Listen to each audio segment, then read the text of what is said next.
If you test software, then download my productivity scripts. They'll make your job faster and easier. In this video, I'm demonstrating my common functions. This is part 2. Let's get started. Number lines. These are functions that help me implement find files that have the word workspace in the file name. You notice how all the files are numbered. I can now type VV for a VI editor. It's a shortcut, number 4, and it will open up the 4th file. If I type VV2, I'll open up the 2nd file. Similar with the grep command. I can type VV1. So actually it's VVV149. It's not VV because the parsing for this is a little bit different, and so that's why I've created a separate command for that.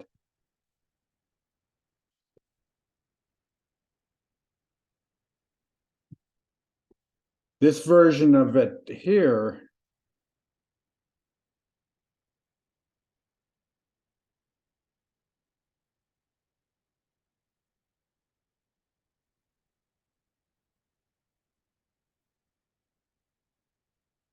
if I've got a whole bunch of files, ls grep, it's similar to find file, but find file will do a recursive search, whereas this just searches the files in the current directory. Same thing. I can then list. Here's another cool one. Search links is a script that I have to find a bunch of links that I've got on my file system. It automatically copied the first link into my clipboard, but if I want, let's say, the second one,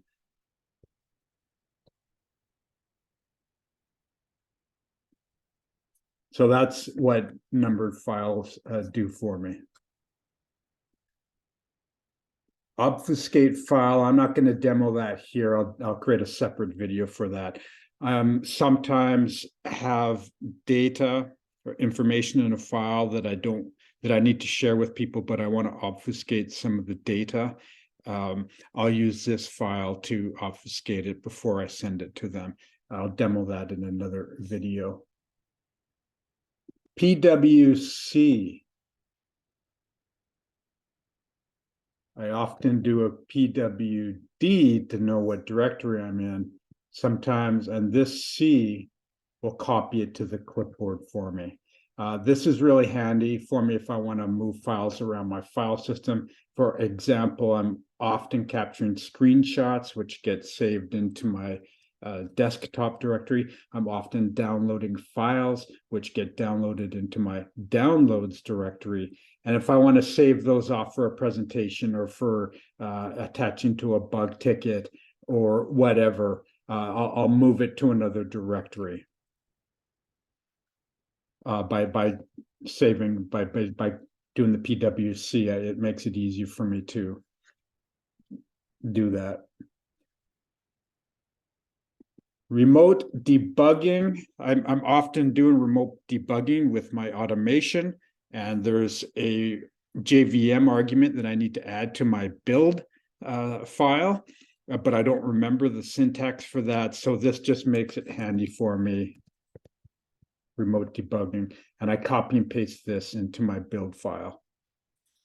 Remove spaces. I'm often copying and pasting something, let's say the subject line of a trouble ticket, and I want to create a file for the notes that I keep for when I'm working on that. This will help me to remove spaces from that so that I can create a file name that's appropriate to the ticket that I'm creating.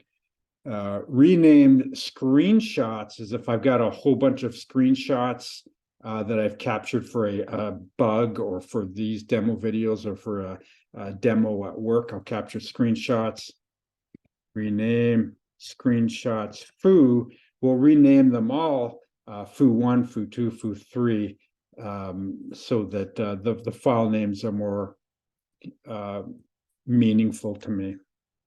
Run simple command. I'm not going to demo that here. I'll create a separate video for that. It's a way for me to run a simple command and pipe the results into a file. I'll demo that in a separate video. SCP common functions to random host. I'm often connecting to a random host to capture log files or something like that. And it comes handy for me to have my scripts installed. And so I'll run this command to give me the basic command that I need to SCP it. And then all I got to do is fill in the name of the host and it will copy my scripts over to there. And then all I need to do is source that file. Or alternatively, this is really the one that I care the most about, is the CC command to clear the screen and erase the history, which comes in handy when I'm parsing through log files. And so this is a convenient helper method for me.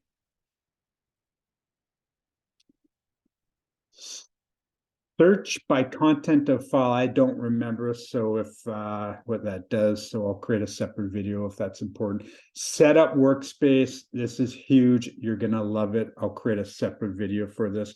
In a nutshell, I have a lot of automation projects that I work with. Let's say the foobar project, I always assume that I'm going to be multitasking within one automation project. So I'll create a foobar 1, 2, and 3 workspace, and then maybe a hello world 1, 2, 3 workspace. And this is a way for me to manage them, zip around, type 2 keystrokes to run a whole bunch of automation, so I can go have a coffee, come back, and a whole bunch of stuff is done. Create a separate video for that. So make sure you like and subscribe to my channel so that you don't miss that one. Sudo shutdown recycle. I am too lazy to type shutdown -R now. And so I just haven't command that will do that. Whoops, I certainly don't want to do that right now in the middle of my demo, so I will control C out of this. Tail last. I love this when I'm capturing automation results, and I'm often running them in parallel, but I'm often just want to focus on the very last one because it's the most recent, and this will tail the last automation results, and so I can see the automation results zipping by. I'll demo that in a separate video when I'm going over my workspace and my automation execution convenience scripts. Terminal line wrapping.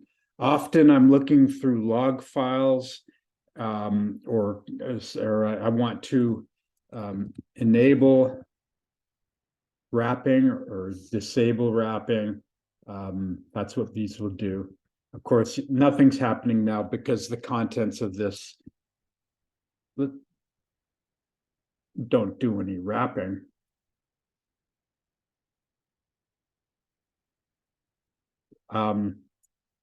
This works well when I've the next. You see how it didn't wrap there? So that's what enable and disable wrapping does. I've also got a disable wrapping variation too, which captures the command that I need to run if I'm inside VI editor and I want to turn off wrapping. You can discover that on yourself. Just look for this file.